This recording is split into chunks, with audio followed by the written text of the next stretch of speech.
there's a ghost in this building. And he found his way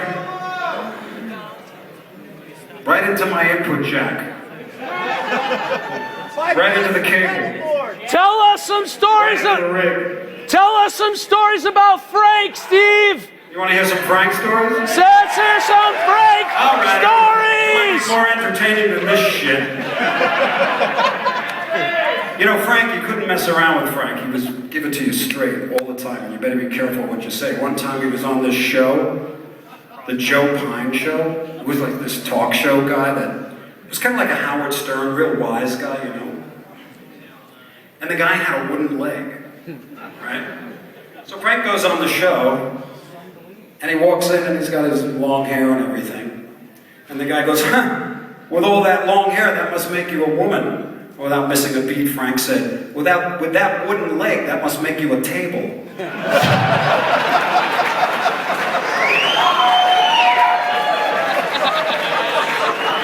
job, buddy. Okay, I got a lot of Frank stories. All right.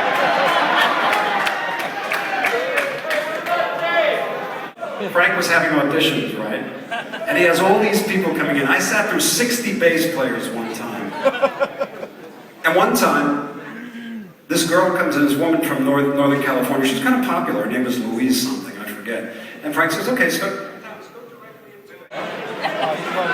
this girl comes in, this woman comes in, she sits down, she starts, Frank says, play this. He says, sing this. And he goes, okay, pretty good, you know. All right, can you stick around for a while we audition some other players? And she goes, yeah, sure. So after a couple of songs, Frank says, thank you very much, you know, thanks for coming, but I don't think it's going to work out. And she goes, what do you mean it's not going to work out? And I'm thinking, uh-oh, this means trouble. And Frank goes, well, I'm just sorry, I don't think you're right for the gig, you know, I'm really sorry.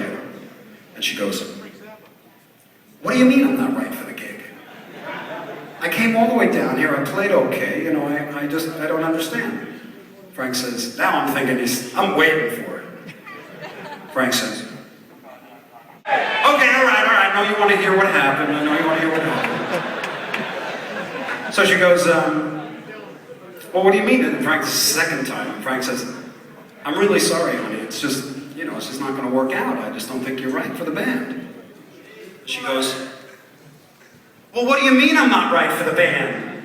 I mean, I came all the way down here, I learned the material, I played it well, and Frank says, Louise, did you ever hear the story about the carpenter? She looks at him, she goes, no, I haven't. And he goes, well, there once was a carpenter, and he built a door, and there it is. No.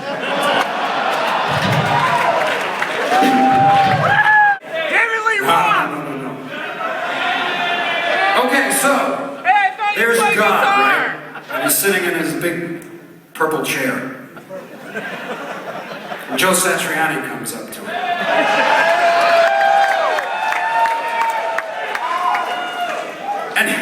And he says, okay, Joe, tell me what you believe to be the meaning of life. And if you're recording this and going to put it on YouTube, I'm going to kick your ass.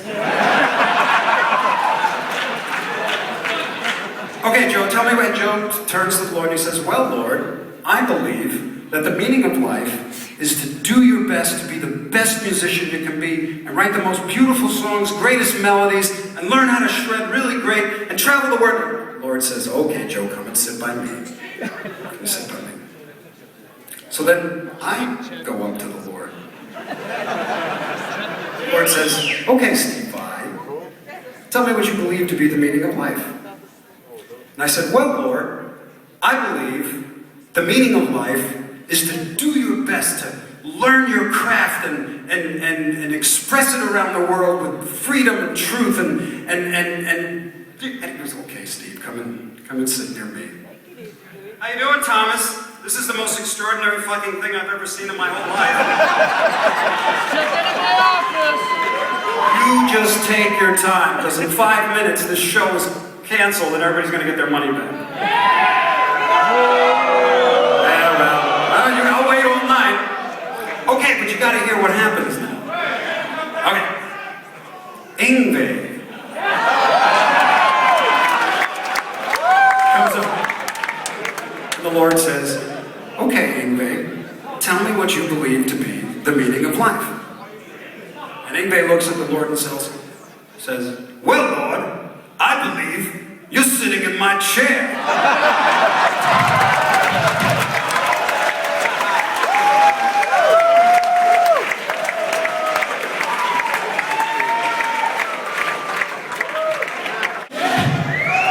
You should have seen when this happened on Europe on the G3 tour. Well, my set was only 45 minutes. I owed 5 minutes, and I didn't even get to play. I think we're getting it, folks, he said.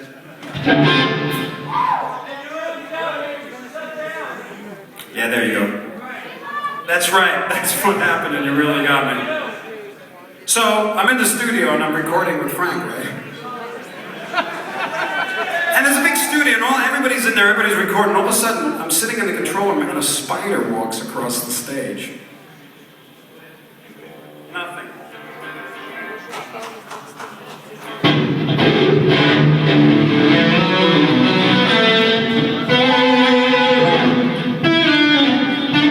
Is it the wah-wah? Don't change the wah-wah. See, sometimes you never find out what it is. Okay, all right, let me finish this story. We're going to play this whole show. I may have to pay for union dues to go overtime because of curfew. But once we get this thing going, I'm going to play you the whole show. And that does it.